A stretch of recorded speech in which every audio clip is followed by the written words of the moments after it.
ঘন কুয়াশায় ঢেকে আছে চারপাশ, জেঁকে বসেছে শীত। হাড় কাঁপানো ঠান্ডায় স্থবিরতা নেমেছে জনজীবনে।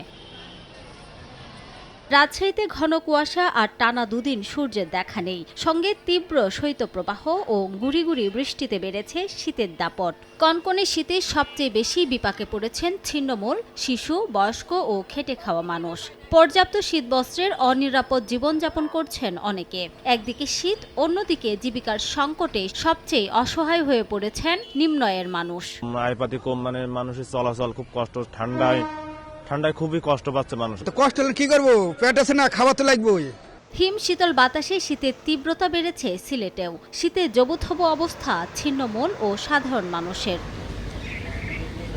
সড়ক কিংবা নদীপথ সবখানে নেমেছে স্থবিরতা। ঘন কুয়াশায় মানিকগঞ্জের পাটুরিয়া, দৌলতদিয়া ও আরিচা, কাজিরহাট এবং ধাওয়াপাড়া, নাজিরগঞ্জ নৌ রুটে ব্যাহত হচ্ছে ফেরি চলাচল।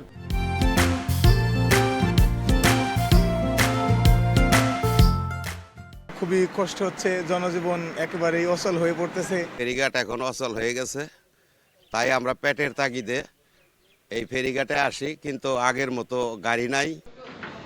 ঘন কুয়াশার কারণে গত 2 দিন ধরে ঢাকা বরিশাল নৌ রুটেও বন্ধ রয়েছে লঞ্চ চলাচল। কুয়াশার কারণে ঢাকাগামী বা বরিশাল লঞ্চ চলাচল বিঘ্ন ঘটে। সিরাজগঞ্জের তীব্র ঠান্ডায় হাসপাতালগুলোতে বেড়েছে জ্বর, সর্দি সহ ঠান্ডাজনিত রোগীর সংখ্যা। সবচেয়ে বেশি আক্রান্ত হচ্ছে শিশু ও বয়স্করা। আবহাওয়া অফিস বলছে, চলতি মাস জুড়েই এমন অবস্থা অব্যাহত থাকতে পারে।